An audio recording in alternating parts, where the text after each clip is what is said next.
Nelson, welcome them, please. A round of applause, please, guys.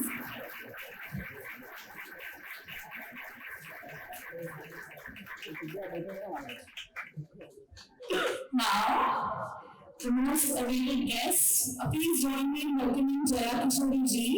She is a renowned feature orator as an author. She's a motivational speaker. She received the National Creator Award of 2024, and she's a guiding force inspiring millions towards faith, positivity, and inner peace. Can we have a big round of applause for her, please?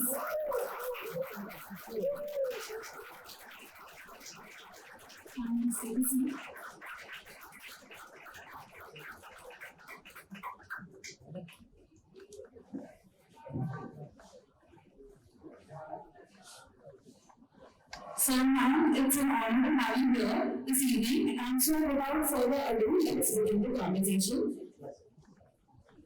Handing it over to you, sir. Hello good evening, कैसे हैं आप सब लोग? Energy सिर्फ थोड़ी सी यहाँ से आई है।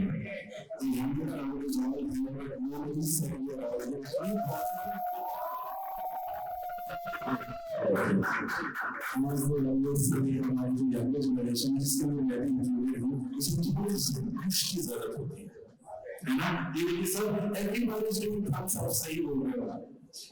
So thank you for being such a lovely audience today, and इतना positive माहौल है। I'm sitting next to you, Jaya जी। वो कहते हैं ना कि कोई भी positive काम करने जब हम जाते हैं तो हमारी परीक्षा होती है। तो ये परीक्षा मेरी आज बहुत करीबी, मतलब परीक्षा में कई परीक्षा मेरे से हुआ। सबसे पहले जिस घर में मैं रहता हूँ 1 साल से, उसकी लिफ्ट आज तक खराब नहीं हुई। And I entered that lift, and that lift did not go down. I stood there for 7 minutes. उसके बाद बड़ी मुश्किल से जब मैं नीचे पहुंचा तो मेरे ड्राइवर का फोन आया, उन्होंने कहा कि मैं बारिश की वजह से लेट हूँ, सॉरी सर, मैं नहीं पहुंच सकता टाइम से। मैंने कहा मुझे बहुत जरूरी है, मैंने कहा फिर मैंने फटाफट एक टैक्सी बुक की।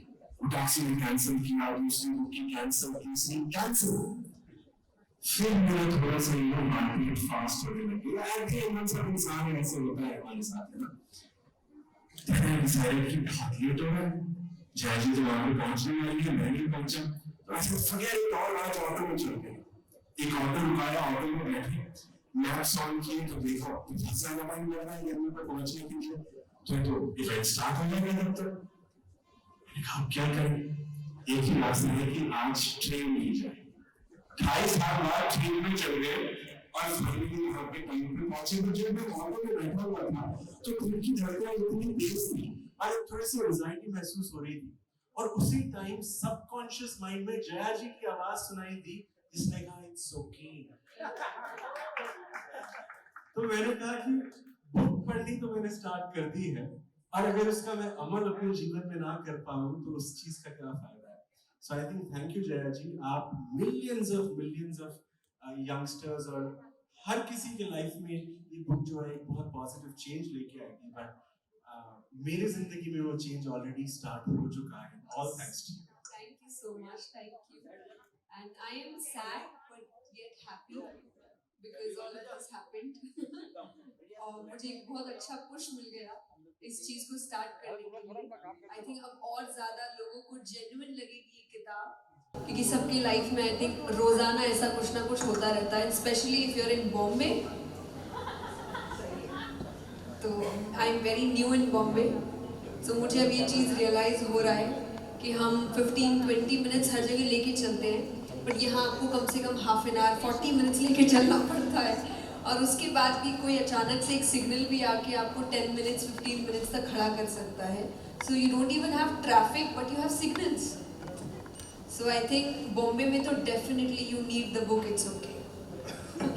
I think the entire world needs this book, it's okay, and that takes us towards our conversation about the book.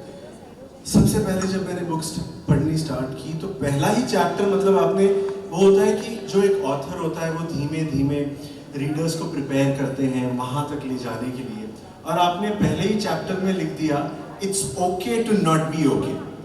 So why did you think it was important for you to start with that very chapter? I think, when you read the book, generally यहाँ पे जितने भी लोग हैं, first of all, thank you so much यहाँ आने के लिए. I'm so happy, I'm so honored. Because as a speaker मुझे बहुत आदत है कि लोग आपके लिए आते हैं, आपको सुनते हैं, but as an author, I think I'm very scared.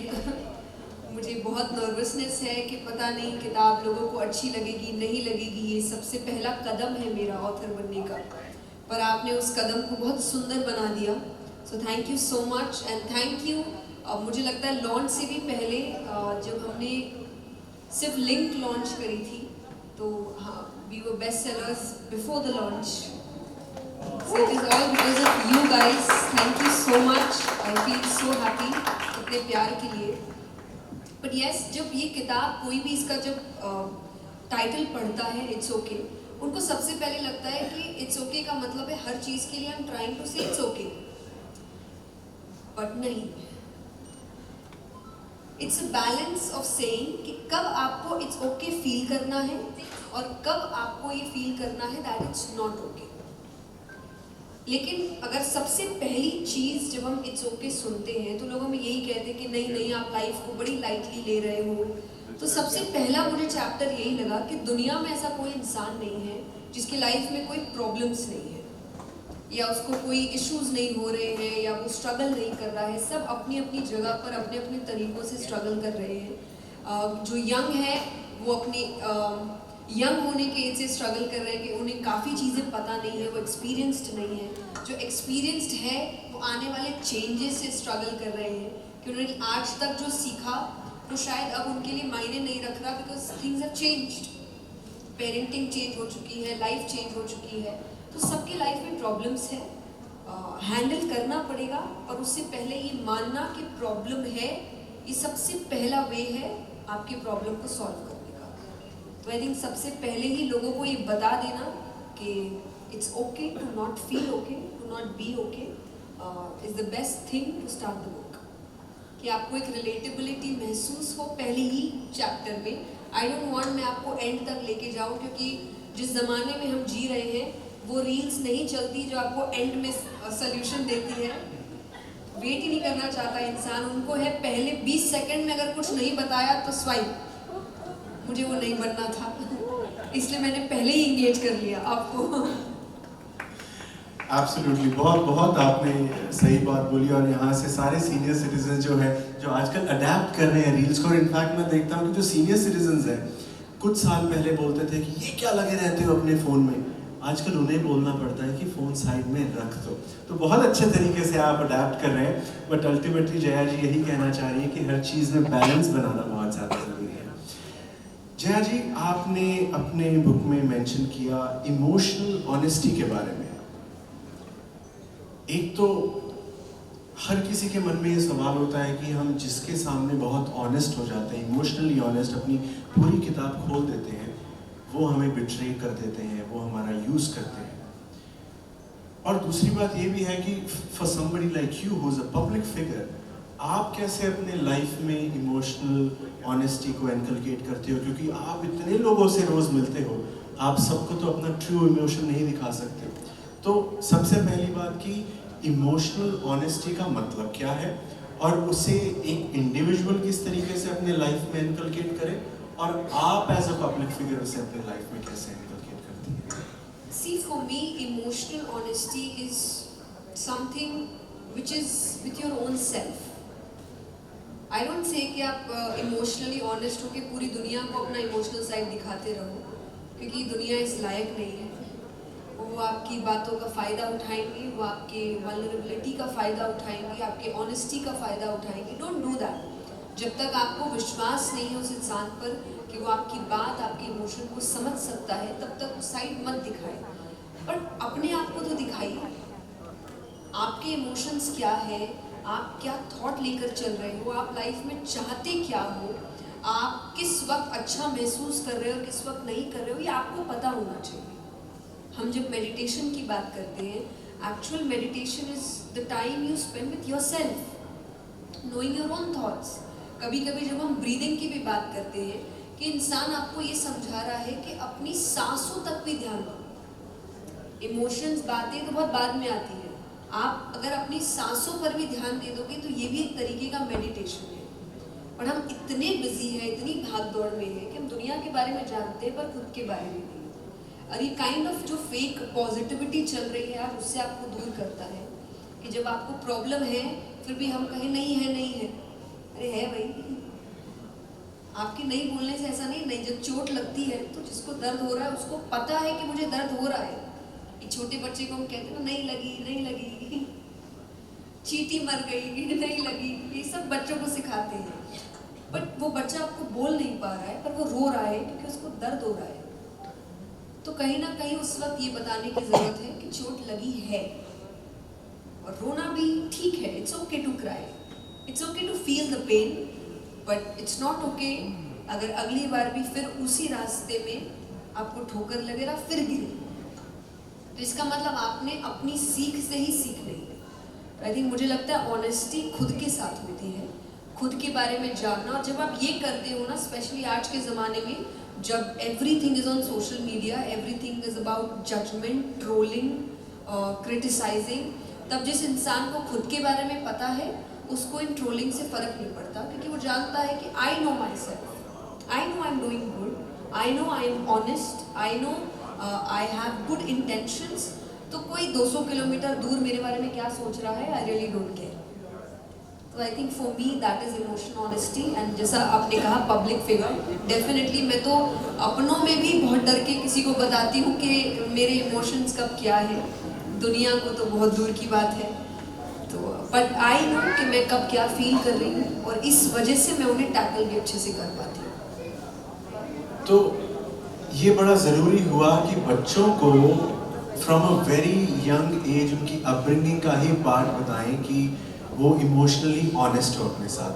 तो जो पेरेंट्स हमें आज यहाँ पे सुन रहे हैं उनके लिए क्या टिप होगी कि किस तरीके से बच्चों की अपब्रिंगिंग में वो इनकलकेट करें कि बच्चे इमोशनल ऑनेस्टी के प्रति बहुत अवेयर हो सकें. आई थिंक सबसे बेस्ट वे है acknowledgement. When they are crying, don't stop them. It's okay to cry. उनको मत रोको, स्पेशली लड़कों को हम सबसे ज़्यादा रोकते हैं. आप यहाँ पे आपने देखा होगा जब लड़कों को रोने से रोका जाता है, पहला तो उन्हें रोकते हैं और क्या बोल के रोकते हैं, लड़की है क्या, क्या लड़की जैसे रो रहा है. तो पहला आपने उसको इमोशन सप्रेस करना सिखाया, दूसरा आपने उसको महिलाओं को नीचा फील कराना सिखाया. यानी रोना वीक काम है और वीक काम लड़कियां करती हैं. आपने 2 सीख गलत दे दी उसे. तो उनके इमोशंस को अक्नॉलेज करो. जब वो रो रहे हैं या वो सैड हो रहे हैं या उनको किसी बात पे गुस्सा आ रहा है, सबसे पहला रिएक्शन हमारा ये नहीं होना चाहिए कि अरे ऐसे कैसे कर रहा है, क्यों कर रहा है. क्योंकि किसी बड़े होने के बाद आपके अंदर इतनी समझ होती है कि आप इमोशंस को कंट्रोल करना जानते हैं, बच्चों को नहीं होती है. तो बच्चे अगर कुछ रिएक्ट कर रहे हैं किसी रीज़न से कर रहे हैं, उस रीज़न को जानने की कोशिश करिए और फिर आप जब वो अक्नॉलेज करेंगे और फिर उनको समझाइए कि अच्छा ये हुआ तो ये इसीलिए हुआ, और अगली बार अगर आप ये नहीं चाहते तो ये मत करना. जैसा मैंने एक एग्जांपल दिया कि बच्चा गिर गया. अब कई बार बच्चे आपकी बड़ी बड़ी चप्पलें पहनते हैं, तो उस वक्त हम उसको ये नहीं सिखा रहे कि आप इसीलिए गिरे क्योंकि आपने पापा की चप्पल पहनी थी या मम्मा की चप्पल पहनी थी. हम सिखा रहे नहीं लगी नहीं लगी, डोंट क्राई, कहीं और ध्यान भटका दिया और उसकी गलती नहीं बताई कि उसने अपने से बड़ी चप्पल पहनी इसीलिए ठोकर लग रही है. तो अब ये पहनोगे तो गिरोगे, चोट बार बार लगेगी, तो अगली बार वो समझ जाएगा कि ये नहीं पहनना है, इससे मुझे चोट लगती है. तो आपने अक्नॉलेज भी किया, रोने भी दिया और फिर समझा भी दिया ताकि वो अगली बार उसको रिपीट ना करे. आई थिंक ये बेस्ट तरीका हो सकता है बच्चों को संभालने का. एंड डोंट जज देम प्लीज़. आई ऑलवेज से बच्चे माँ बाप से कभी कुछ नहीं छुपाते हैं तब तक जब तक माँ बाप उन्हें जज करना शुरू नहीं करते. एक छोटे बच्चे को कोई जज नहीं करता, वो पूरा घर भी तहस नहस कर दे तो भी वो उनको प्यार ही करते हैं या बस हल्की सी आंखें दिखा देंगे कि बेटा नो, दैट्स इट. ये बड़े होने के बाद अगर वो कुछ कहे, हम उनको शेम करते हैं, हम उनको जज करते हैं, हम उनको टॉन्ट करते हैं, और फिर हमें लगता है कि वो सब बोलने के बाद वो सब बंद कर देता है। बंद वो कुछ नहीं करता, बस आपको बताना बंद कर देता है। तो ये मत करिए, क्योंकि उसको आदत नहीं है ना, उसको है कि मुझे तो कभी ये सब किया ही नहीं गया, मुझे तो हमेशा प्यार से सुना गया, अचानक से जजमेंट शुरू हो गया है। So don't do that. अपने बच्चों को जज करना बंद करिए, उनको सिखाना शुरू करिए। गलत कर रहे हैं तो सिखाइए, पर गलत करने में उनको नीचा मत दिखाइए।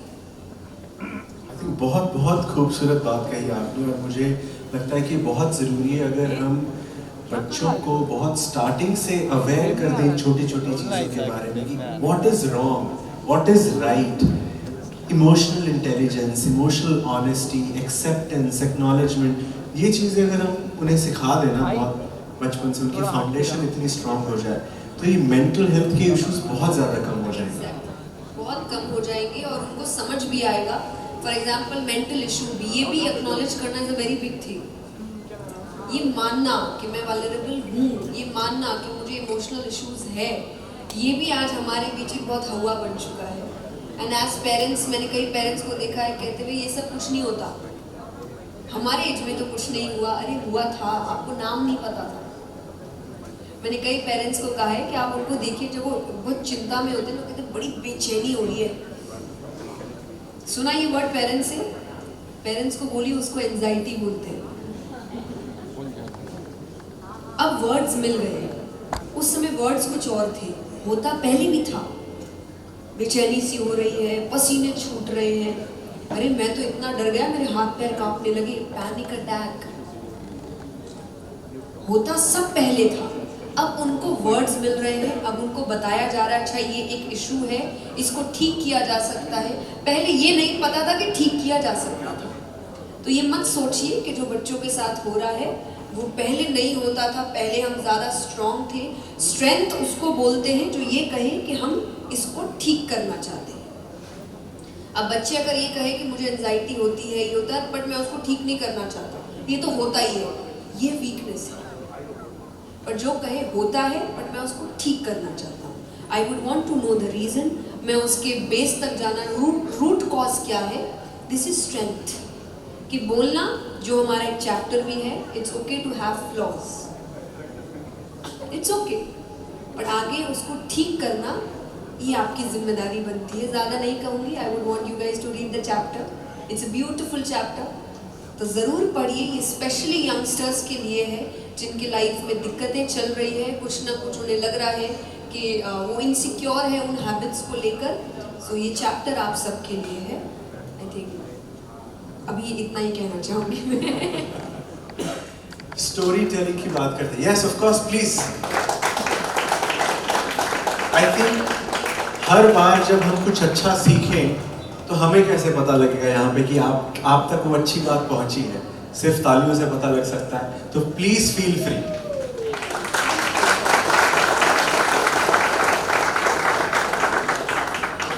जय जी, स्टोरी टेलिंग जो है वो बहुत एंशिएंट मेथड है, एंटरटेनमेंट का भी, टीचिंग का भी, अवेयरनेस का भी, और आई थिंक आप उसकी expert, I can call you an expert on that. आप story Round of applause, please, guys.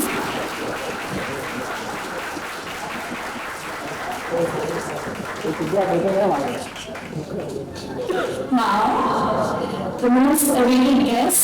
Please join me in welcoming Jaya Kishori ji.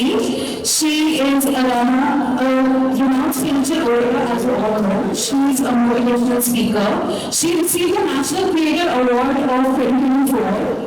And she's a guiding force inspiring millions towards faith, positivity, and inner peace.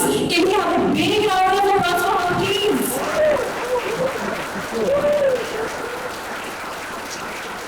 And stay with me.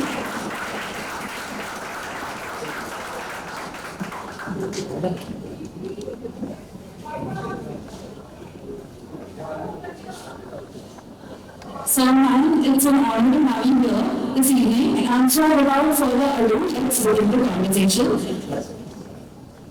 Handing it over to you, sir. Good evening, कैसे हैं आप सब लोग? Energy सिर्फ थोड़ी सी ना से आई है, तो यहाँ पे क्या होगा, जो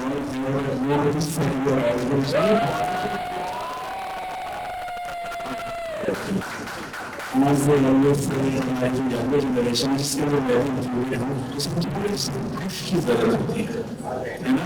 ये सब everybody is doing thumbs up, सही बोल रहे हो आप।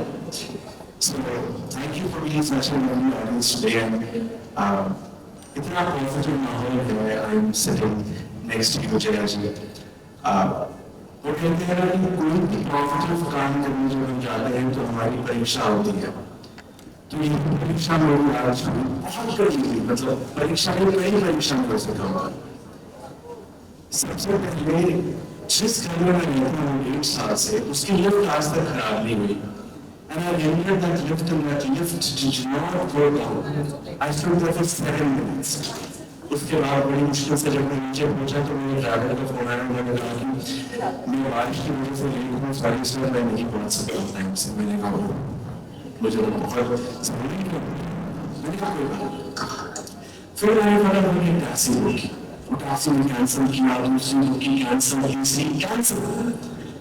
फिर मेरे थोड़ा सा मार्केट फास्ट होने लगी।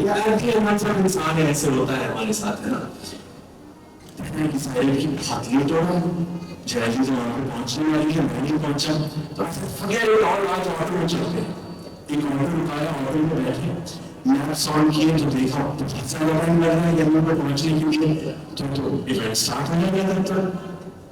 तो अब क्या करूं, एक ही रास्ता है कि आज ट्रेन की जाए।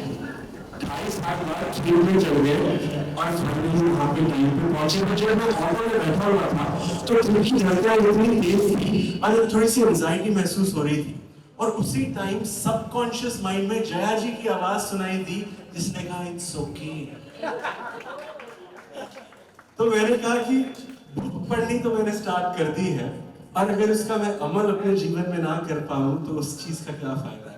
सो I think thank you Jaya ji, आप मिलियंस ऑफ यंगस्टर्स और हर किसी के लाइफ में ये बुक जो है एक बहुत पॉजिटिव चेंज लेके आएगी। बट मेरी जिंदगी में वो चेंज ऑलरेडी स्टार्ट हो चुका है। All thanks to you. Thank you so much, thank you. And I am sad but yet happy because all of this happened. और मुझे एक बहुत अच्छा पुश मिल गया इस चीज़ को स्टार्ट करने के लिए। आई थिंक अब और ज़्यादा लोगों को जेन्युइन लगेगी ये किताब, क्योंकि सबकी लाइफ में आई थिंक रोज़ाना ऐसा कुछ ना कुछ होता रहता है, specially if you are in Bombay. तो I am very new in Bombay, तो मुझे अब ये चीज़ रियलाइज़ हो रहा है कि हम 15-20 मिनट्स हर जगह लेके चलते हैं, बट यहाँ आपको कम से कम हाफ एन आवर 40 मिनट्स लेके चलना पड़ता है, और उसके बाद भी कोई अचानक से एक सिग्नल भी आके आपको 10 मिनट्स 15 मिनट्स तक खड़ा कर सकता है। So you don't even have traffic but you have signals. So I think Bombay में तो definitely you need the book, it's okay. I think the entire world needs this book, It's Okay, and that takes us towards our conversation about the book.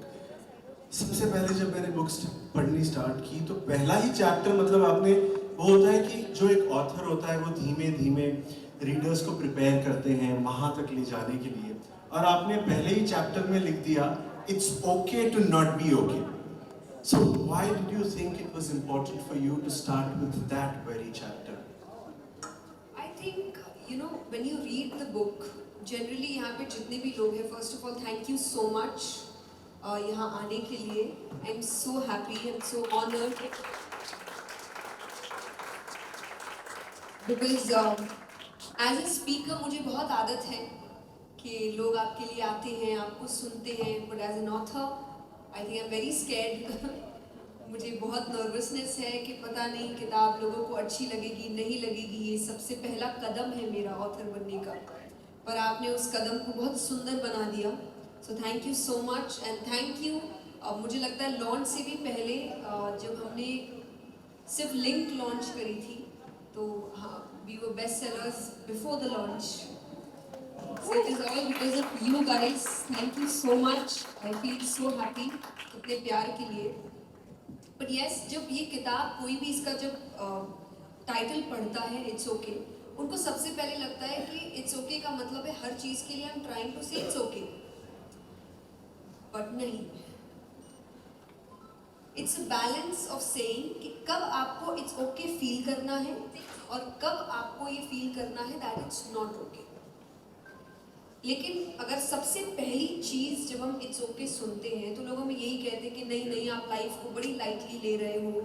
तो सबसे पहला मुझे chapter यही लगा कि दुनिया में ऐसा कोई इंसान नहीं है जिसकी लाइफ में कोई प्रॉब्लम्स नहीं है या उसको कोई इश्यूज नहीं हो रहे हैं या वो स्ट्रगल नहीं कर रहा है। सब अपनी अपनी जगह पर अपने अपने तरीक़ों से स्ट्रगल कर रहे हैं। जो यंग है वो अपनी यंग होने के एज से स्ट्रगल कर रहे हैं कि उन्हें काफ़ी चीज़ें पता नहीं है, वो एक्सपीरियंस्ड नहीं है।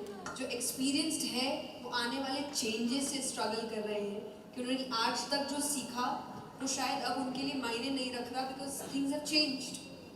पेरेंटिंग चेंज हो चुकी है, लाइफ चेंज हो चुकी है, तो सबके लाइफ में प्रॉब्लम्स है, हैंडल करना पड़ेगा। और उससे पहले ये मानना कि प्रॉब्लम है, ये सबसे पहला वे है आपके प्रॉब्लम को सॉल्व करने का। तो आई थिंक सबसे पहले ही लोगों को ये बता देना कि it's okay to not feel okay, to not be okay is the best thing to start the book. कि आपको एक रिलेटेबिलिटी महसूस हो पहले ही चैप्टर में। आई डोंट वांट मैं आपको एंड तक लेके जाऊं, क्योंकि जिस ज़माने में हम जी रहे हैं वो रील्स नहीं चलती जो आपको एंड में सोल्यूशन देती है। वेट ही नहीं करना चाहता इंसान, उनको है पहले 20 सेकंड में अगर कुछ नहीं बताया तो स्वाइप। मुझे वो नहीं बनना था इसलिए मैंने पहले ही इंगेज कर लिया आपको। एब्सोल्युटली, बहुत बहुत आपने सही बात बोली। और यहाँ से सारे सीनियर सिटीजन जो है जो आजकल अडेप्ट कर रहे हैं रील्स को। इनफैक्ट मैं देखता हूँ कि जो सीनियर सिटीजन हैं कुछ साल पहले बोलते थे कि ये क्या लगे रहते हो अपने फ़ोन में, आजकल उन्हें बोलना पड़ता है कि फ़ोन साइड में रख दो। तो बहुत अच्छे तरीके से आप अडेप्ट कर रहे हैं। बट अल्टीमेटली जया जी यही कहना चाह रही है कि हर चीज़ में बैलेंस बनाना बहुत ज़्यादा ज़रूरी है। जया जी, आपने अपने बुक में मेंशन किया इमोशनल ऑनेस्टी के बारे में। एक तो हर किसी के मन में ये सवाल होता है कि हम जिसके सामने बहुत ऑनेस्ट हो जाते हैं, इमोशनली ऑनेस्ट, अपनी पूरी किताब खोल देते हैं, वो हमें बिट्रे कर देते हैं, वो हमारा यूज़ करते हैं। और दूसरी बात ये भी है कि for somebody like you who is a public figure, आप कैसे अपने लाइफ में इमोशनल ऑनेस्टी को इनकलकेट करते हो? क्योंकि आप इतने लोगों से रोज़ मिलते हो, आप सबको तो अपना ट्रू इमोशन नहीं दिखा सकते। तो सबसे पहली बात कि इमोशनल ऑनेस्टी का मतलब क्या है और उसे एक इंडिविजुअल किस तरीके से अपने लाइफ में इनकलकेट करे, और आप एज अ पब्लिक फिगर उसे अपने लाइफ में कैसे इनकलकेट करते हैं? See, for me, emotional honesty is something which is with your own self. I don't say कि आप इमोशनली ऑनेस्ट होकर पूरी दुनिया को अपना इमोशनल साइड दिखाते रहो, क्योंकि दुनिया इस लायक नहीं है। वो आपकी बातों का फ़ायदा उठाएंगे, वो आपके वल्नरेबिलिटी का फ़ायदा उठाएंगे, आपके ऑनेस्टी का फ़ायदा उठाएंगे। Don't do that. जब तक आपको विश्वास नहीं है उस इंसान पर कि वो आपकी बात, आपके इमोशन को समझ सकता है, तब तक उस साइड मत दिखाए। बट अपने आप को तो दिखाइए। आपके इमोशंस क्या है, आप क्या थॉट लेकर चल रहे हो, आप लाइफ में चाहते क्या हो, आप किस वक्त अच्छा महसूस कर रहे हो और किस वक्त नहीं कर रहे हो, ये आपको पता होना चाहिए। हम जब मेडिटेशन की बात करते हैं, actual meditation is the time you spend with your self, knowing your own thoughts. कभी कभी जब हम ब्रीदिंग की भी बात करते हैं कि इंसान आपको ये समझा रहा है कि अपनी सांसों तक भी ध्यान दो। इमोशंस, बातें तो बहुत बाद में आती हैं, आप अगर अपनी सांसों पर भी ध्यान दे दोगे तो ये भी एक तरीके का मेडिटेशन है। और हम इतने बिजी हैं, इतनी भाग दौड़ में हैं कि हम दुनिया के बारे में जानते हैं पर खुद के बारे में नहीं।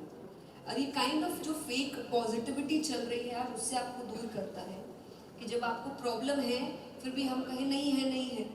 अरे है भाई, आपके नहीं बोलने से ऐसा नहीं। जब चोट लगती है तो जिसको दर्द हो रहा है उसको पता है कि मुझे दर्द हो रहा है। एक छोटे बच्चे को हम कहते हैं नहीं लगी नहीं लगी, चींटी मर गई नहीं लगी, ये सब बच्चों को सिखाते हैं। बट वो बच्चा आपको बोल नहीं पा रहा है पर वो रो रहा है क्योंकि उसको दर्द हो रहा है। तो कहीं ना कहीं उस वक्त ये बताने की जरूरत है कि चोट लगी है और रोना भी ठीक है। It's okay to cry, it's okay to feel the pain, but it's not okay अगर अगली बार भी फिर उसी रास्ते में आपको ठोकर लगे ना फिर गिरे, तो इसका मतलब आपने अपनी सीख से ही सीख ली है। आई थिंक मुझे लगता है ऑनेस्टी खुद के साथ होती है, खुद के बारे में जानना। और जब आप ये करते हो ना, स्पेशली आज के ज़माने में जब everything is on social media, everything is about judgement, trolling, criticising, तब जिस इंसान को खुद के बारे में पता है उसको इन ट्रोलिंग से फ़र्क नहीं पड़ता, क्योंकि वो जानता है कि I know my self, I know I am doing good, I know I am honest, I know I have good intentions. तो कोई 200 किलोमीटर दूर मेरे बारे में क्या सोच रहा है, आई रियली डोंट केयर। तो I think for me that is emotional honesty. And जैसा आपने कहा पब्लिक फिगर, डेफिनेटली मैं तो अपनों में भी बहुत डर के किसी को बताती हूँ कि मेरे इमोशंस कब क्या है, दुनिया को तो बहुत दूर की बात है। तो बट आई नो कि मैं कब क्या फील कर रही हूँ, और इस वजह से मैं उन्हें टैकल भी अच्छे से कर पाती हूँ। तो ये बड़ा ज़रूरी हुआ कि बच्चों को from a very young age उनकी अपब्रिंगिंग का ही पार्ट बताएं कि वो इमोशनली ऑनेस्ट हो अपने साथ। तो जो पेरेंट्स हमें आज यहाँ पे सुन रहे हैं उनके लिए क्या टिप होगी कि किस तरीके से बच्चों की अपब्रिंगिंग में वो इनकलकेट करें कि बच्चे इमोशनल ऑनेस्टी के प्रति बहुत अवेयर हो सकें? आई थिंक सबसे बेस्ट वे है acknowledgement. When they are crying, don't stop them. It's okay to cry. उनको मत रोको, स्पेशली लड़कों को हम सबसे ज़्यादा रोकते हैं। आप यहाँ पे आपने देखा होगा जब लड़कों को रोने से रोका जाता है, पहला तो उन्हें रोकते हैं, और क्या बोल के रोकते हैं, लड़की है क्या, क्या लड़की जैसे रो रहा है। तो पहला आपने उसको इमोशन सप्रेस करना सिखाया, दूसरा आपने उसको महिलाओं को नीचा फील कराना सिखाया। यानी रोना वीक काम है, और वीक काम लड़कियां करती हैं। आपने 2 सीख गलत दे दी उसको। तो उनके इमोशंस को अक्नॉलेज करो। जब वो रो रहे हैं या वो सैड हो रहे हैं या उनको किसी बात पे गुस्सा आ रहा है, सबसे पहला रिएक्शन हमारा ये नहीं होना चाहिए कि अरे ऐसे कैसे कर रहा है, क्यों कर रहा है। क्योंकि किसी बड़े होने के बाद आपके अंदर इतनी समझ होती है कि आप इमोशंस को कंट्रोल करना जानते हैं, बच्चों को नहीं होती है।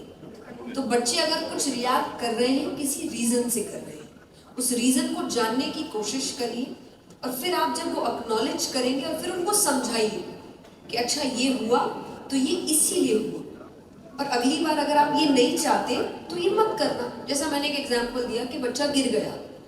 अब कई बार बच्चे आपकी बड़ी बड़ी चप्पलें पहनते हैं, तो उस वक्त हम उसको ये नहीं सिखा रहे कि आप इसीलिए गिरे क्योंकि आपने पापा की चप्पल पहनी थी या मम्मा की चप्पल पहनी थी। हम सिखा रहे नहीं लगी, नहीं लगी, डोंट क्राई, कहीं और ध्यान भटका दिया, और उसकी गलती नहीं बताई कि उसने अपने से बड़ी चप्पल पहनी इसीलिए ठोकर लग रही है।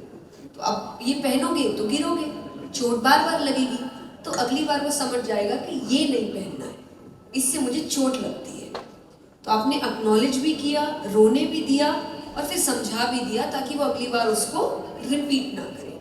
आई थिंक ये बेस्ट तरीका हो सकता है बच्चों को संभालने का। एंड डोंट जज देम प्लीज।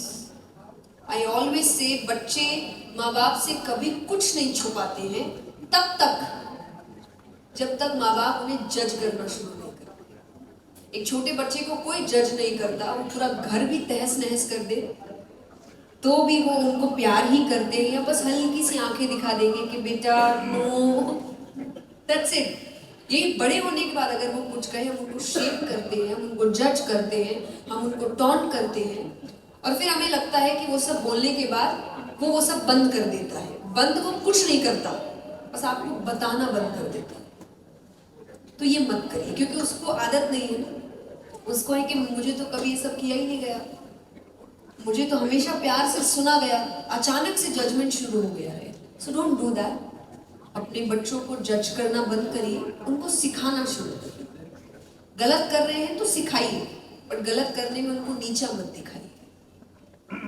बहुत बहुत खूबसूरत बात कही आपने, और मुझे लगता है कि बहुत ज़रूरी है अगर हम बच्चों को बहुत स्टार्टिंग से अवेयर कर दें छोटी छोटी चीज़ों के बारे में कि what is wrong, what is right. Emotional intelligence, emotional honesty, acceptance, acknowledgement, ये चीज़ें अगर हम उन्हें सिखा देना बहुत बचपन से, उनकी फाउंडेशन इतनी स्ट्रांग हो जाए, तो ये मेंटल हेल्थ के इश्यूज बहुत ज़्यादा कम हो जाएंगे, बहुत कम हो जाएंगे, और उनको समझ भी आएगा। फॉर एग्जाम्पल मेंटल इशू भी, ये भी एक्नॉलेज करना is a very big thing. ये मानना कि मैं वल्नरेबल हूँ, ये मानना कि मुझे इमोशनल इश्यूज है, ये भी आज हमारे बीच ही बहुत हवा बन चुका है। एंड एज पेरेंट्स, मैंने कई पेरेंट्स को देखा है कहते हुए ये सब कुछ नहीं होता, हमारे एज में तो कुछ नहीं हुआ। अरे हुआ था, आपको नाम नहीं पता था। मैंने कई पेरेंट्स को कहा है कि आप उनको देखिए जब वो बहुत चिंता में होते हैं, तो कहते हैं बड़ी बेचैनी हो रही है। सुना ये वर्ड पेरेंट्स से? पेरेंट्स को बोली उसको एंजाइटी बोलते हैं। अब वर्ड्स मिल गए, उस समय वर्ड्स कुछ और थे, होता पहले भी था। बेचैनी सी हो रही है, पसीने छूट रहे हैं, अरे मैं तो इतना डर गया मेरे हाथ पैर कांपने लगे, पैनिक अटैक। होता सब पहले था, अब उनको वर्ड्स मिल रहे हैं, अब उनको बताया जा रहा है अच्छा ये एक इशू है, इसको ठीक किया जा सकता है। पहले ये नहीं पता था कि ठीक किया जा सकता था। तो ये मत सोचिए कि जो बच्चों के साथ हो रहा है वो पहले नहीं होता था, पहले हम ज़्यादा स्ट्रॉन्ग थे। स्ट्रेंथ उसको बोलते हैं जो ये कहे कि हम इसको ठीक करना चाहते हैं। अब बच्चे अगर ये कहे कि मुझे एंजाइटी होती है, ये होता है, बट मैं उसको ठीक नहीं करना चाहता, ये तो होता ही है, ये वीकनेस है। पर जो कहे होता है बट मैं उसको ठीक करना चाहता हूँ, I would want to know the reason, मैं उसके बेस तक जाना, रूट कॉज क्या है। दिस इज स्ट्रेंथ कि बोलना, जो हमारा एक चैप्टर भी है, it's okay to have flaws, it's okay, but आगे उसको ठीक करना ये आपकी जिम्मेदारी बनती है। ज्यादा नहीं कहूंगी, I would want you guys to read the chapter, it's a beautiful chapter, तो जरूर पढ़िए। ये स्पेशली यंगस्टर्स के लिए है जिनकी लाइफ में दिक्कतें चल रही है, कुछ ना कुछ उन्हें लग रहा है कि वो इनसिक्योर है उन हैबिट्स को लेकर। सो ये चैप्टर आप सबके लिए है। आई थिंक अभी इतना ही कहना चाहूंगी मैं। स्टोरी टेलिंग की बात करते हैं। Yes of course, please. I think हर बार जब हम कुछ अच्छा सीखें तो हमें कैसे पता लगेगा यहाँ पे कि आप तक वो अच्छी बात पहुंची है? सिर्फ तालियों से पता लग सकता है। तो प्लीज फील फ्री।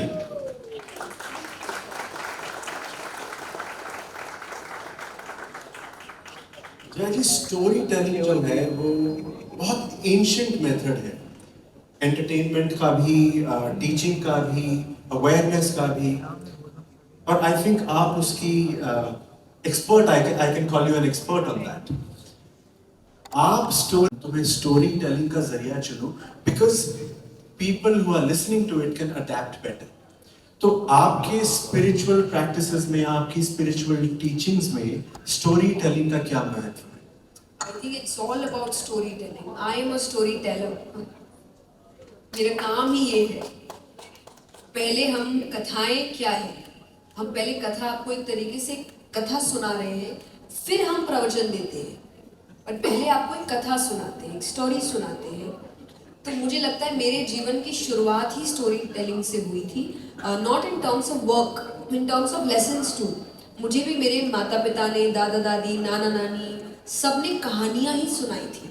उन कहानियों ने मेरे अंदर एक इंटरेस्ट पैदा किया था towards my scriptures. My first story was Gajendra मोक्ष की कथा, ये श्रीमद् भागवत में आती है।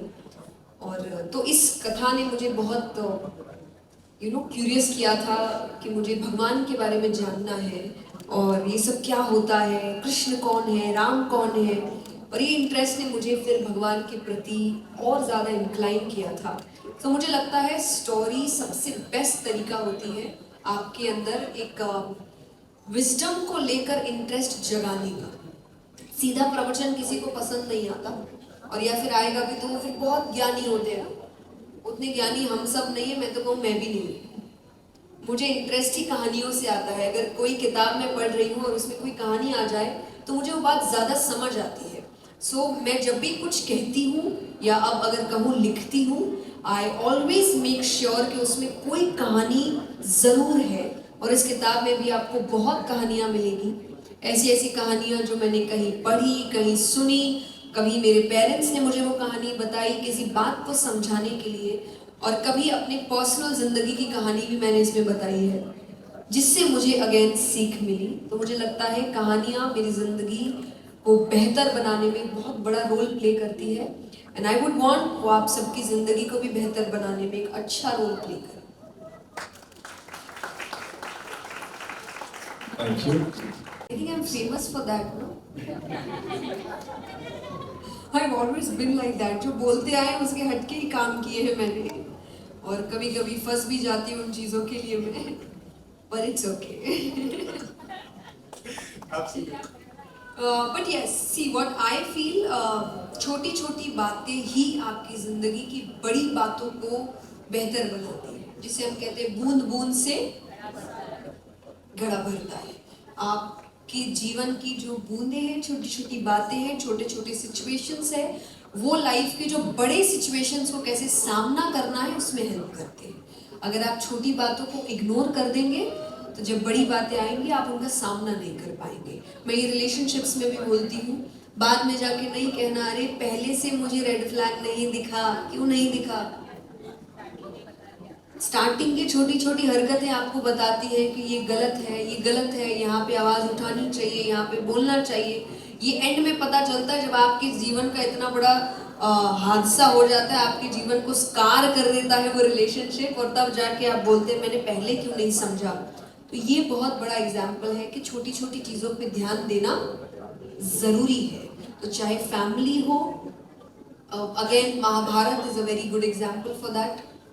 छोटी छोटी चीज़ों में दुर्योधन को समझा देते तो महाभारत होती ही नहीं, पर उनकी छोटी छोटी बातों को नज़रअंदाज करते गए, उनके पिता उसको ढकते गए, उनको डांटने की बजाय, उनको समझाने की बजाय उसको इग्नोर करते गए कि छोटी सी बात है, छोटी छोटी करते करते देखो क्या कर दिया, पूरे वंश को ही खत्म कर दिया।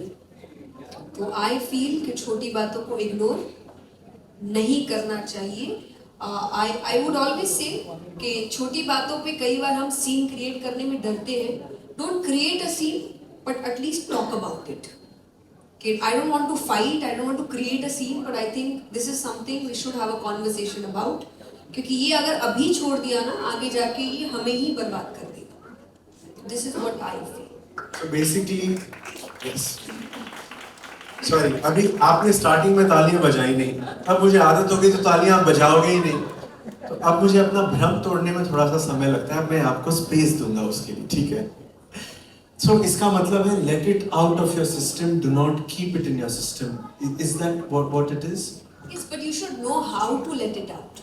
That's very important. आप Yes. प्लीज उस पे elaborate करें, क्योंकि नहीं तो ऐसे हो जाएगा कि जया जी ने बोला था रखना नहीं अंदर, बात कर देना, तो वैसे नहीं होना चाहिए. What is the right way of acknowledging it, letting it out, but still not making the other person feel offended? I think first talk about it in a very friendly manner, क्योंकि कई बार सामने वाले को पता भी नहीं होता कि वो जो कर रहा है वो चीज़ आपको हर्ट हो रही है। चाहे वो आपकी फैमिली है, आपके पार्टनर है, आपके फ्रेंड्स है, आपके कलीग्स है, कोई भी है, क्योंकि हर किसी के जीने का तरीका अलग है, हर किसी के ट्रिगर पॉइंट्स अलग है। कोई चीज़ किसी के लिए बहुत नॉर्मल हो सकती है और आपके लिए बहुत बड़ी हो सकती है। So you need to understand that. उसके लिए अपनी बात को बहुत फ्रेंडली वे में रखना is a very good start, कि अरे जो बोला ना मुझे अच्छा नहीं लगा। अब उस रिएक्शन को सामने वाला कैसे ले रहा है ये बताएगा कि आपका सेकंड स्टेप क्या होगा। सेकंड स्टेप वो आपकी लाइफ को बेहतर बनाने वाला होगा, रिलेशनशिप को बेहतर बनाने वाला होगा, या अब थोड़ा फॉर्मली उस पॉइंट को फिर से रखना होगा। I think I always say if that person matters to you, please give 2 to 3 chances सुधरने का, क्योंकि 1 मिनट में कोई नहीं सुधरता, उससे ज़्यादा चांस देने की ज़रूरत नहीं है। सिचुएशन को भी, काम को भी, और कई बार खुद को भी। अब चांस देने की ज़रूरत का मतलब ये नहीं होता कि खुद में भी कई बार हम बहुत ज़्यादा हार्ड हो जाते हैं। Don't do that. तो पहले, दूसरी, तीसरी बार खुद को भी टाइम दीजिए, आपको समय लगेगा चेंज होने में, ठीक होने में। नहीं हो रहा, अब थोड़ा फॉर्मली काम करिए, अब थोड़ा स्ट्रिक्टली काम करिए, ये जान के कि नहीं मुझे बेहतर बनना पड़ेगा, and this is not okay. This is the book, this is what the book is all about. कि कुछ चीजें जिंदगी की ओके हो सकती है, हर चीज नहीं हो सकती। हर चीज को लाइटली नहीं ले सकते आप, और बड़ी से बड़ी गलती करके इट्स ओके या नहीं कह सकते आप। तो आपको कुछ चीजों को ठीक करना पड़ेगा, क्योंकि एंड ऑफ द डे वो आपकी लाइफ खराब करेगा, किसी और की नहीं। कोई आपके साथ एक बार, दो बार, तीन बार हैंडल आपकी बातों को कर लेगा, फिर नहीं करेगा। तो अगर आपको अपनी लाइफ में अच्छा काम करना है, खुद को बेहतर बनाना है, अच्छे रिश्ते बनाने हैं, you have to work on yourself. I think that's what I feel. It can be a good start. आपने और एक बात कही कि walk away from the relationships that don't serve you anymore.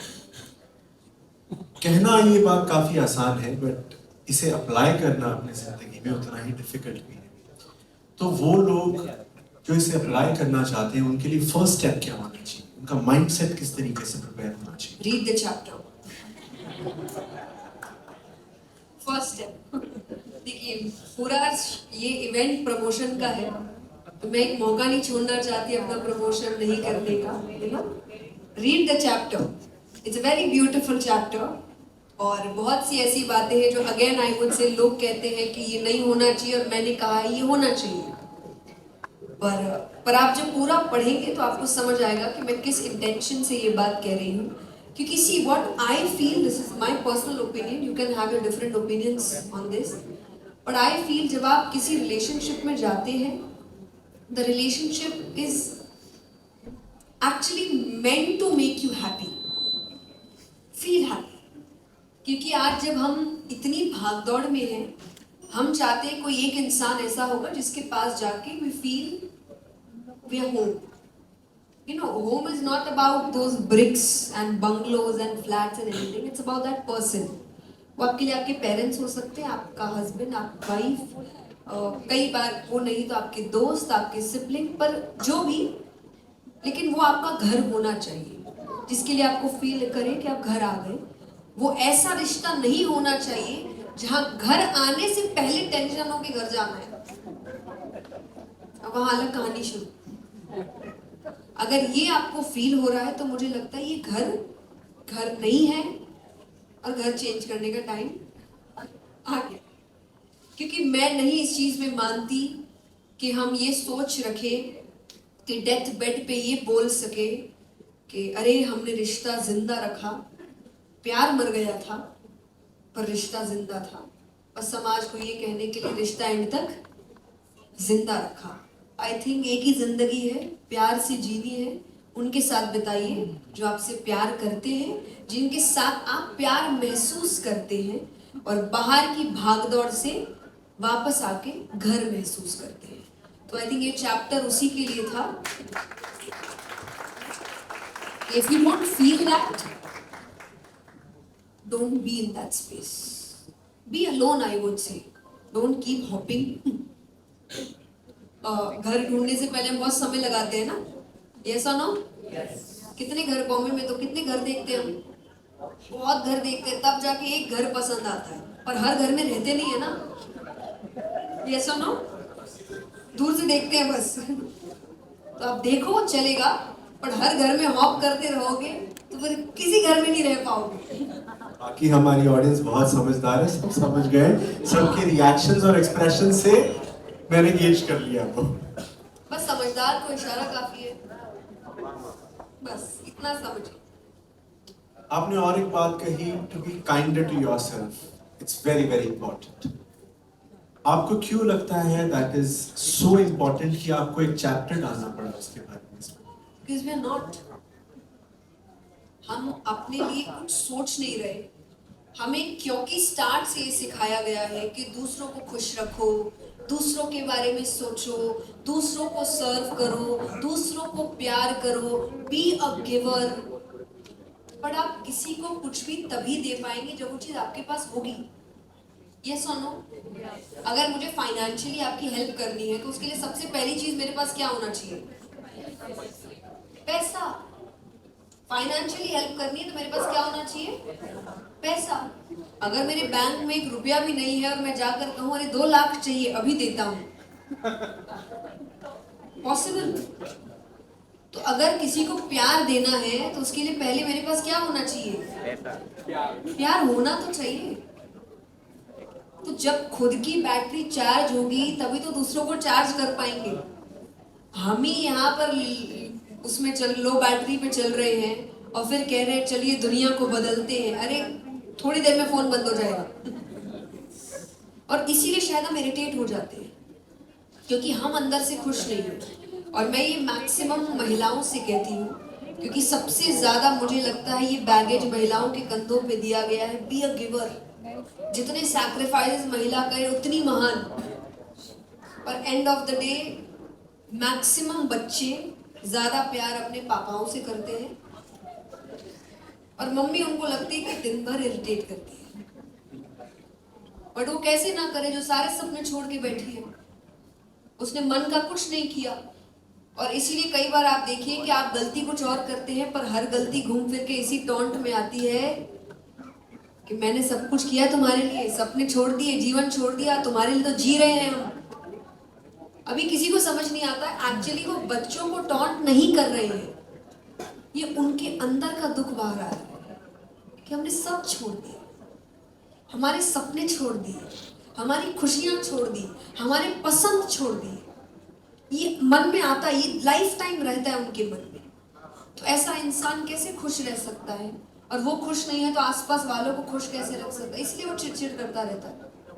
तो आप भी यही करेंगे। आप अंदर से खुश नहीं होंगे तो आप आसपास किसी को खुश नहीं रख पाएंगे। तो पहले खुद को खुश रखिए, खुद को स्वस्थ रखिए।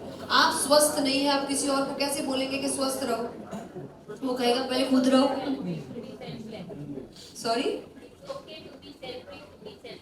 yes, sometimes it's okay to be selfish. तो सेल्फिश का मतलब यही होता है कि अगर खुद को खुश नहीं रखेंगे तो तुमको कैसे रखेंगे? आज बच्चों को सीख कैसे देंगे जब आप खुद को काम नहीं कर पा रहे? यस और नो? बच्चे यही कहेंगे ना, आपको क्या पता? तो पता करने के लिए, सिखाने के लिए भी खुद कुछ करना पड़ता है। फॉर एग्जाम्पल, मैं एक बात सच्ची कहती हूँ कि ये चीज़ मैं अपने ओपिनियन से ही बताती हूँ, बट बहुत लोग मुझे आके कहते हैं कि अरे पेरेंटिंग का ज्ञान आप मत दीजिए, बच्चा हुआ नहीं कैसे पता?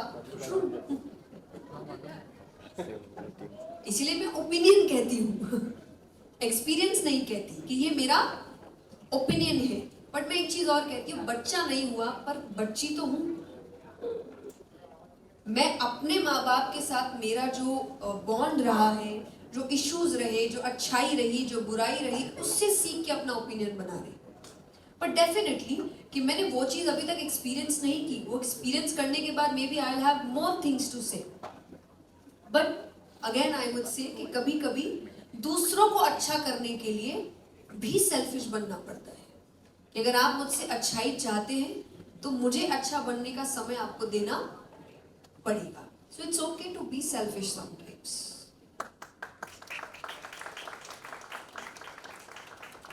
आपने कहा कि it's okay to be lazy, it's okay to make mistakes. Just read the chapter, okay? अंदर बहुत सी बातें हैं, ठीक है? ये मुझे जब मैंने ये पहली बार लिखा तो मेरी टीम जब पढ़ रही थी, मेरी टीम कहती है आपको नहीं लगता आपने बहुत कंट्रोवर्शियल बातें लिखी है? It's okay to not get married, it's okay to be lazy. और यू नो, क्योंकि आपके मोस्टली मेरे जो टीम में लोग हैं वो सब एज में काफ़ी अच्छे हैं, और as Marwaris I think it's a very big thing to say it's okay to not get married. वो टेंशन में हो जाते हैं, वो कहते हैं आप तो नहीं सोच रहे ऐसा।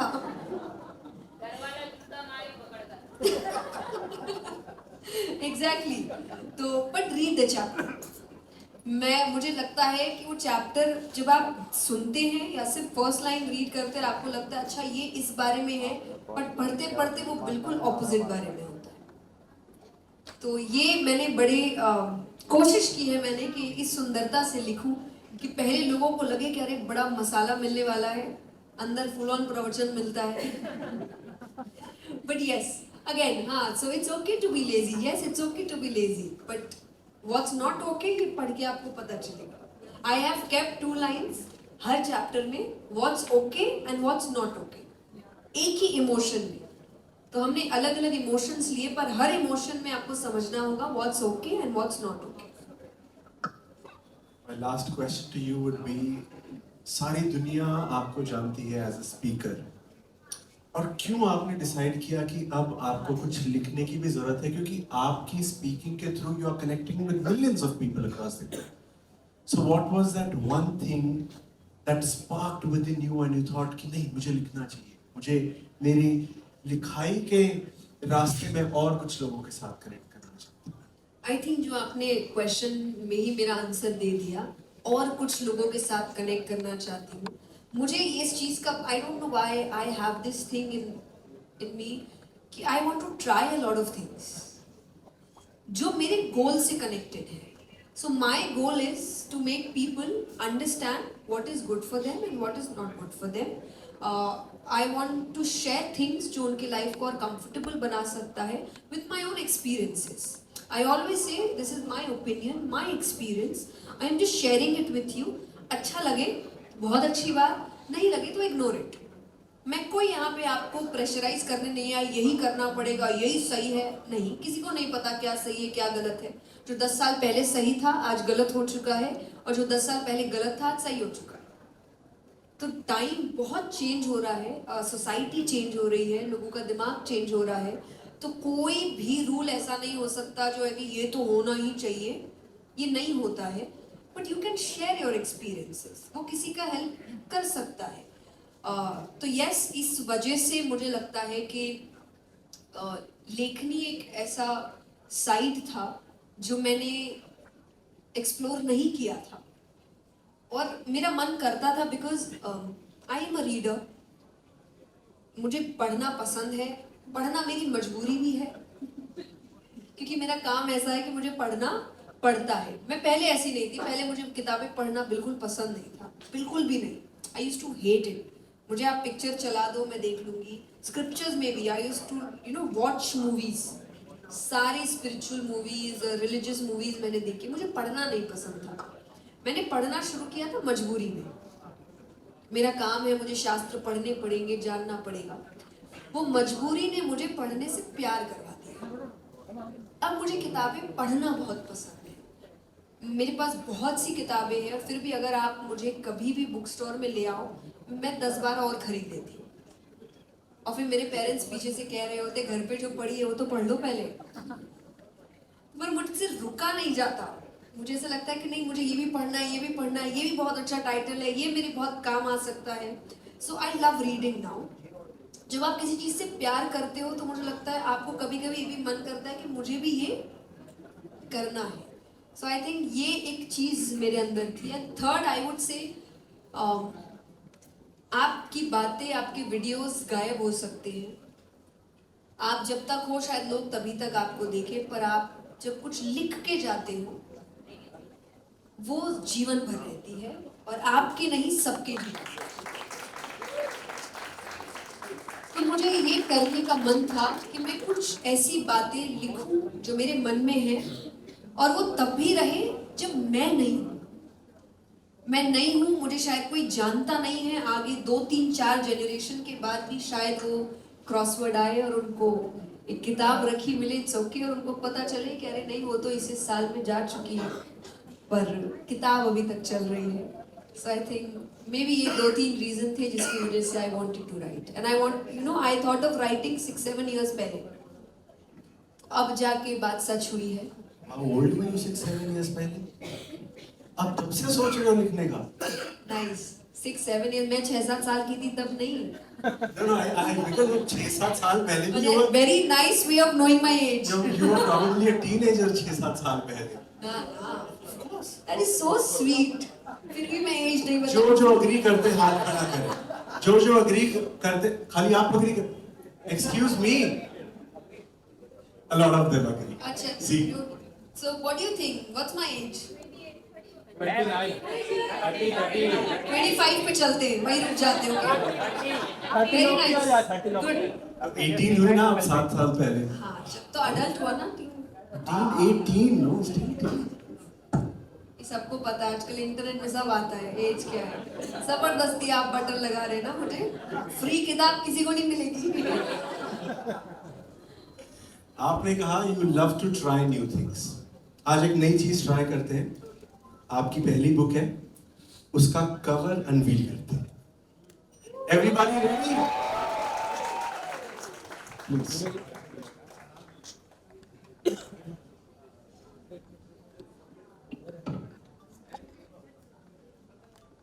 भाई,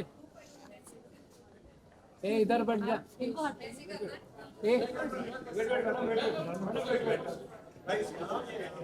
नीचे नीचे अब वो सारा है बड़ा विशाल है अब उधर है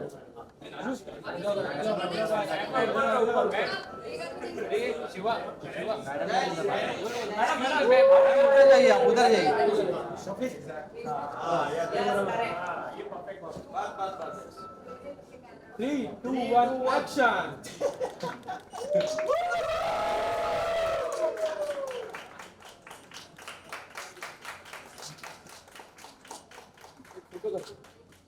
क्या मैडम पहली किताब है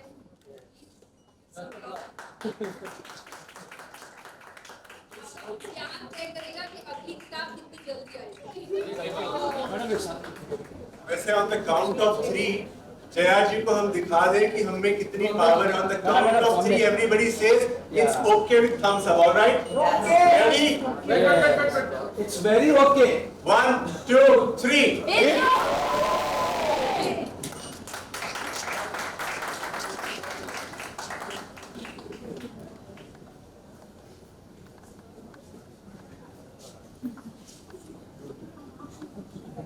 आई थिंक आप सभी ने बहुत सारी इंफॉर्मेशन ग्रास्प कर ली है और बहुत सारे सवाल भी आए होंगे जब जया जी बोल रही होंगी कुछ कि किंतु परंतु ऐसे क्यों बोल रही है ना? So I think we can now open the floor to couple of questions here, please. Do we have an extra mic for the audience? Yeah. जी.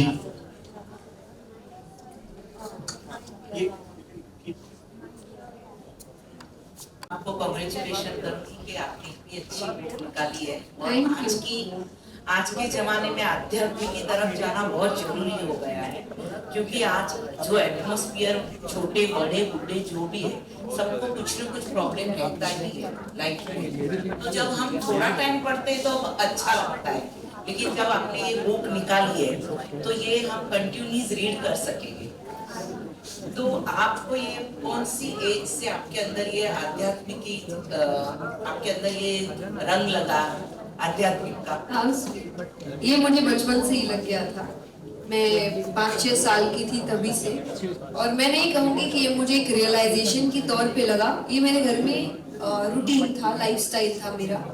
और रिलीजियस स्क्रिप्चर्स के बारे में जानना, सीखना, सुनना, हनुमान चालीसा करना, ये चीज़ें हमारे लाइफ में पहले से थी। तो मेरे लिए स्पिरिचुअलिटी एक लाइफस्टाइल था। कभी से ऐसा नहीं था कि अचानक मुझे लगा कि ओह अब मुझे स्पिरिचुअल होना चाहिए। मैं हमेशा से थी।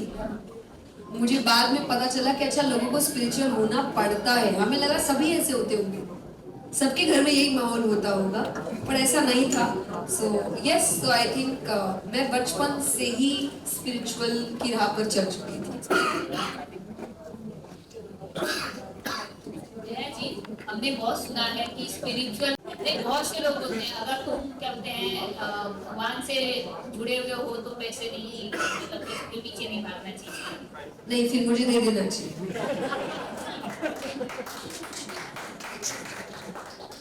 ऐसा कुछ नहीं है, क्योंकि देखिए सब कर रहे हैं। आज आपको अगर एक नॉर्मल जिंदगी जीनी है तो you need money for that. But I cannot say that if you want money, you have to not be spiritual. No, money आए तो और spirituality बढ़ जानी चाहिए, क्योंकि पैसा एक बहुत अच्छा तरीका हो सकता है आपको distract करने का। तो तब आपका spirituality आपको और दृढ़ रखता है। और मुझे नहीं लगता कि हमारे जितने भी महान लोग हुए, वॉरियर्स, अर्जुन है, पांडव है, ये सब तो पैसे में थे ही ना, राजा थे। मुझे लगता है सर से पैर तक धन और लग्जरी से जुड़े हुए थे, पर फिर भी उन्होंने कृष्ण का साथ कभी नहीं छोड़ा। तो आई थिंक भगवान स्पिरिचुअलिटी है, तो मटेरियलिस्टिक लाइफ जी सकते हैं आप, लेकिन आपको भगवान को या स्पिरिचुअलिटी को साथ रखना पड़ेगा, सो दैट वो मटेरियलिस्टिक लाइफ आपको डिस्ट्रैक्ट ना कर दे। But money is very important even if you want to do something good. अब कुछ अच्छा भी करना, उसमें भी पैसे लगेंगे, तो ये अच्छी बात नहीं है। जो भी आपको समझा रहा है वो आपको बेवकूफ बना रहा है। और नहीं तो मैं कहती हूँ पूरा वैराग्य लो, बीच में मत रहिए। अगर गृहस्थ है तो do your work, earn money, have a good life. नहीं करना तो जंगल जाओ, तब पूरा वैराग्य लो। हम बीच में रह गए, ना यहाँ के ना वहां के। ना अच्छे से गृहस्थ बन पा रहे, ना अच्छे से वैरागी बन पा रहे. So don't do that. पैसा हमें ऊपर ले नहीं जा सकते, लेकिन पैसा हमें ऊपर ले जाता है. पैसा को हम ऊपर नहीं ले जा सकते, लेकिन पैसा हमें ऊपर तक ले जाता है. बिल्कुल. So see, जब आपको इतना अच्छा सीख मिल रहा है, then earn money. Everybody earn, so that you can buy the book. जय की जी करता है कि बस सुनते हैं. मेरा प्रश्न ये था जय जी कि अध्यात्म के क्षेत्र में आपका गुरु कौन है? आपके घर में तो अध्यात्म का माहौल था ही. तो जानना चाहती हूँ गुरु कौन था, थोड़ा सा उसके बारे में. क्या था? सॉरी. गुरु आइडियल. मुझे लगता है सबसे पहले तो मेरे माता पिता ही थे, क्योंकि आपके सबसे पहले गुरु आपके माता पिता ही होते हैं. तो उन्होंने मुझे जो सीख दी, मुझे जो एनवायरनमेंट दिया, जो सपोर्ट किया और आज तक करते आ रहे हैं, मुझे लगता है उनसे बेहतर गुरु मुझे मिल नहीं सकते. जब एक एज पे तुरंत लड़कियों की शादी की बात उठने लग जाती है कि अब तो कर दो, वो आज भी मुझे ये कह रहे हैं कि जो मेरा मन वो मैं करूं, जिस चीज में मुझे खुशी मिल रही है, क्योंकि उन्हें शायद पता है कि मैं एक अलग इंटेंशन के साथ और एक अलग गोल के साथ जीवन में आई हूँ. तो उस गोल को पूरा करना, भगवान को प्रसन्न करना है और उनको प्रसन्न करना ही सबको प्रसन्न करना है. तो ये सपोर्ट आज के टाइम पे होना is a very big thing. So I am very lucky to have such parents. So I would always say कि मेरे पहले गुरु वो ही है. Hi Jayaji, hi Alice Peter here. You that the book writing journey seems to be one very full of nostalgia and memory. Did you remember the last day when you wrote this book, the last chapter? What was that day like? I don't remember the date exactly, but I know the timing. I think it was around 2:35 something, midnight. And I still have the video. I cannot show, obviously I was in my night suit. But you know, I kept that video because I was writing the last chapter and I wanted to capture the moment, and I just wrote the last word and I was like, yes, I did it. So I think I was very happy, I was emotional, I cried a bit because I can say, you can read the chapter. I was writing it I think since 5 years. I wrote something else, I erased it, then I wrote something else, then I erased it. So तीसरा जाके ये निकला.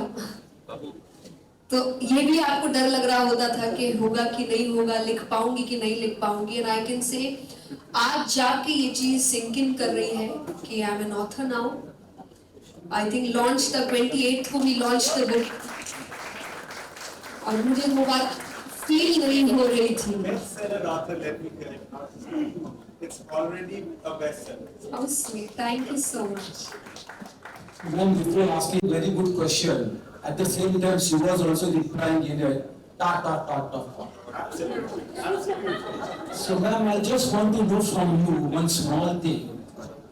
You're speaking so well. Now you got this real experience or you have got adopted this experience? I mean to say, sometimes we really feel something and we speak, and sometimes we learn from some people. So what do you think you have gathered in this, and that's why you made this move? It's okay. Yes, I think it's a mixture of both. कुछ मेरे experiences है, कुछ ऐसी चीजें हैं जो मैंने सीखी है लोगों से, मैंने लोगों को देख के समझा है, but I think वो भी kind of आपका experience ही बन जाता है. But I would say this book is actually it's a mixture of 3 things: my own experiences, my readings, और दोनों को मिला के जो एक तीसरी चीज निकली वो पता नहीं क्या है, but वो सब मिलके ये book बनी है. और and I try keeping things very simple. मुझे लगता है वही relatability लोगों तक पहुंचती है. क्या है, ट्राई कि मैं उनकी लैंग्वेज में, उनकी भाषा में, उनके एक्सपीरियंसेस में बात करूं. ऐसी कोई बात ना करूं जिससे उनको लगे कि अच्छा ये हमारी जैसी नहीं है. I want to make you guys feel कि मैं आप जैसी ही हूँ.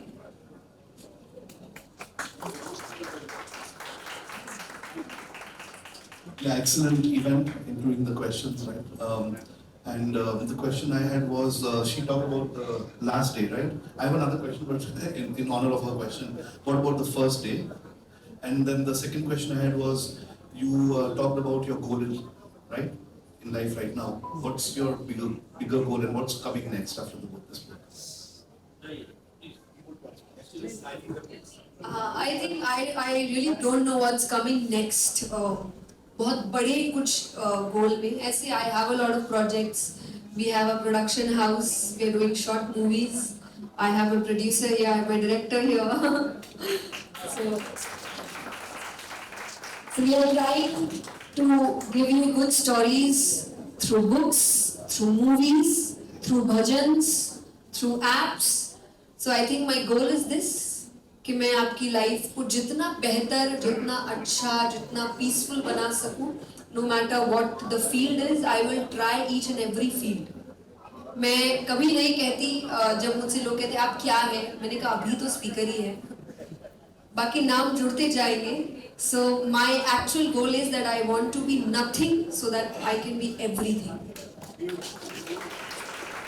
I want to do a lot of things. But अभी तो I think book signing हम हर उस शहर आएंगे जहाँ पे क्रॉसवर्ड है.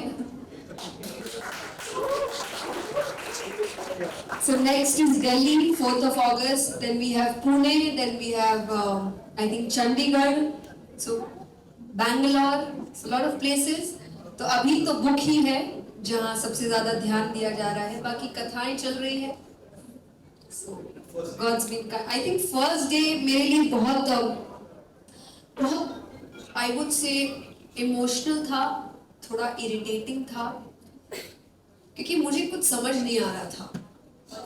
हाँ कि क्या हो रहा है, क्या लिखूं.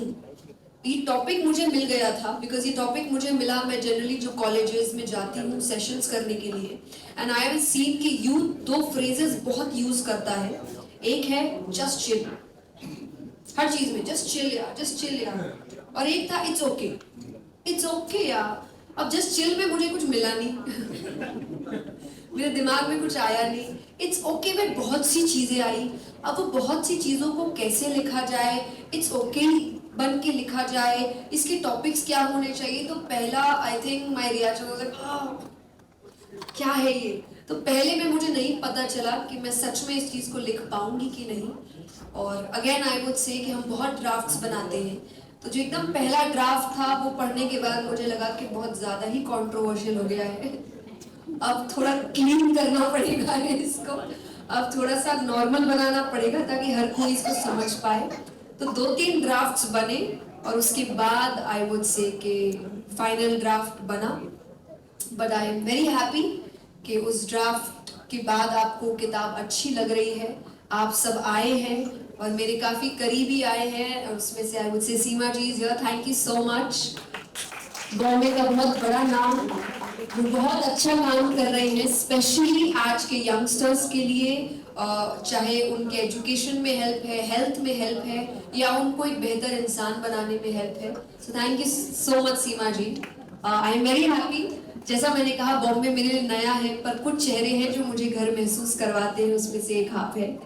Thank you so much. Hello. On your center. Yes.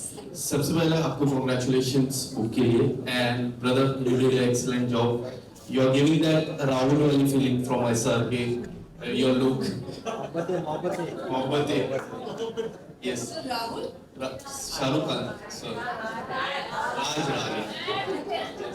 उनका नाम राहुल राज सब होता है. जया जी को देख के सब भूल जाते हैं. Yes. मैम आपसे मेरा एक सवाल था. Firstly, it's okay. But हम जब toxic people के around रहते हैं, what is compulsory? Is it okay to be at the toxic culture, or is it okay to move out? What it is? I think it's okay to move out. And sometimes if you can't move out, it's okay to ignore them.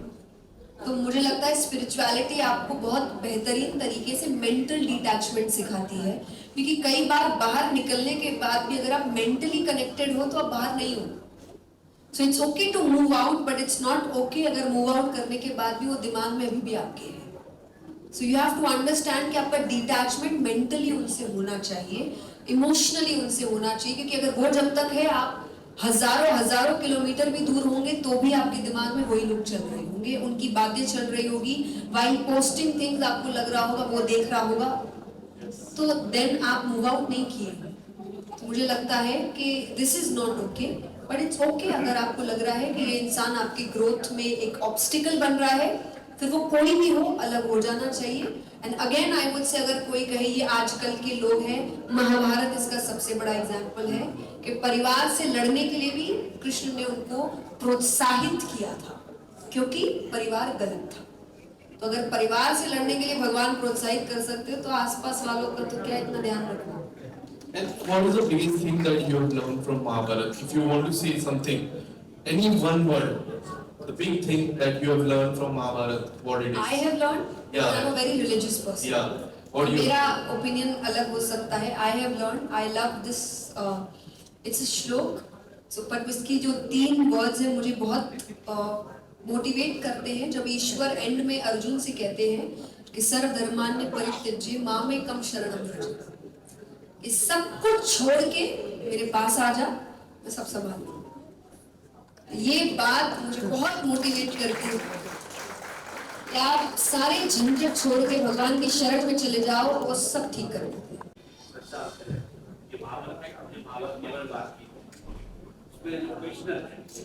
हमेशा मुस्कुराते रहता है, कभी उसके हाथ में eyebrow कभी ऊपर गया नहीं, सिर्फ आपकी कभी आप सत्संग सुनता हूँ या आपकी वाणी सुनता हूँ, क्योंकि मैंने देखा है कि आपके आईब्रो काटो, आपको गुस्सा आता नहीं कि हमेशा मुस्कुराती रहती. नहीं आता है, ऐसा नहीं है. पर आईब्रोज ऊपर नहीं जाती मेरी गुस्से में भी, क्योंकि मुझे लगता है अभी तो कथा में मुझे कई बार बहुत स्ट्रिक्ट टीचर का नाम दिया गया है कि जब कोई कथा ठीक से नहीं सुनता तो मैं थोड़ा सा फॉर्म हो जाती हूँ कि अरे बैठो नहीं तो बाहर कर दूंगी मैंने, तो मुझे बड़ा नाम दिया गया. बट यस, मेरा गुस्सा उतना ही है जितना सामने वाले को बुरा ना लगे. इसमें 2 चीजें हैं. पहला, मुझे ऐसा कोई काम करना अच्छा नहीं लगता जो मैं दूसरे से एक्सपेक्ट नहीं करती. तो मुझे पता है कि अगर कोई मुझसे बदतमीजी से बात करेगा तो मुझे बहुत बुरा लगेगा. तो मेरा पहला काम होता है मैं किसी से बदतमीजी से बात ना करूं. ये मेरा पहला कदम है उस चीज को करने के लिए. और दूसरा, जो एक गॉड गिफ्ट है मेरे अंदर, कि मैं ज्यादा गुस्सा कर ही नहीं पाती. अगर मुझे बहुत गुस्सा आता है तो मैं रोने लग जाती हूँ.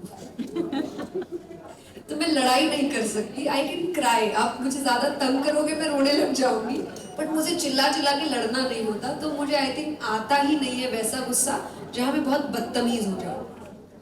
मैंने आपका एक वीडियो देखा था जिसमें पूरी I became big fan of yours. जो गाना बहुत पुराना ही था, कस्बे वादे प्यार वफा के, लेकिन आपने जिस हिसाब से उसको दोहराया वो बहुत ही अलग था. उससे मेरी आंखें खुल गई. That one I can say that I was really बहुत अच्छी तरह से आप बताते हैं. Thank you so much. Inspire me the most. I so love this. मुझे लगता है देखिए एंड ऑफ द डे मैं आपके लिए ही काम कर रही हूँ. मैं जो काम कर रही हूँ वो काम पूरा नहीं होगा जब तक वो बात आप तक पहुंचेगी नहीं, आपको अच्छी नहीं लगेगी. तो जब मैं आप सबको देखती हूँ, उन बातों को समझते हुए, तो मुझे और मोटिवेशन मिलता है कि आई कांट स्टॉप. चाहे मैं किसी सेशन में हूँ, चाहे बुक लॉन्च में हूँ, चाहे मैं मोटिवेशनल सेशन में कथा है, मुझे जब मैं लोगों को देखती हूँ, उनके चेहरे की हंसी देखती हूँ या वो कामनेस देखती हूँ, या कोई आकर मुझे कहता है I had a very tough time and your talks और maybe your reels help me a lot, and then I feel no I can't stop. क्योंकि अगर मैं रुक गई तो शायद इनकी लाइफ में जो अभी एक छोटी सी रोशनी है, मेरी वजह से रोशनियां बहुत हो सकती, बहुत खिड़कियां, बहुत दरवाजे हो सकते हैं, मैं शायद वो छोटी सी एक खिड़की हूँ, पर मैं ही खिड़की बंद नहीं कर सकती. तो मुझे लगता है ये बात मुझे बहुत इंस्पायर करती है. This book is available in English, Hindi, Marathi, Gujarati and Punjabi. But बाकी languages, I think Marathi is going to come in August 27 या 28. We'll have this launch in Ahmedabad. अगर कोई भी अहमदाबाद में है तो हम अहमदाबाद के क्रॉसवर्ड में गुजराती लॉन्च करेंगे, और मराठी भी जल्दी है. Punjabi I think we launch in Chandigarh. So yes, पर इन सभी लैंग्वेजेस में आ रही है. अभी तक हिंदी, इंग्लिश हर जगह अवेलेबल है, बाकी लैंग्वेजेस धीरे धीरे आ रही है.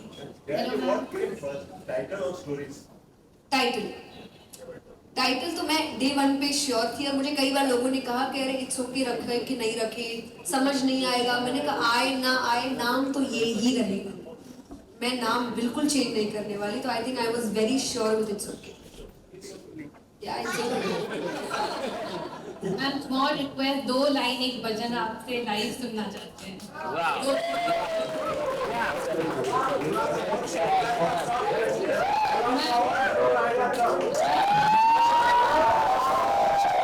आपकी रील्स जब भी देखते हैं वो टाइम पे कुछ ऐसा कश्मकश चालू रहता है कि वो एक हमको एक मार्गदर्शन मिल जाता है। So really grateful. I have traveled all the way from Navi Mumbai just to meet you and see you live.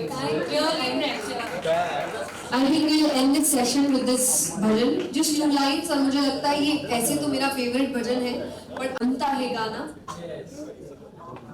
मेरा आपकी कृपा से सब काम हो रहा है, मेरा आपकी कृपा से सब काम हो रहा है, करते हो तुम कन्हैया मेरा नाम हो रहा है, मेरा आपकी कृपा से सब काम हो रहा।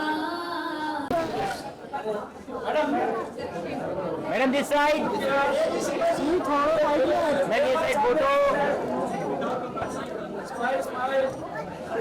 थोड़ा साइड में हो गया।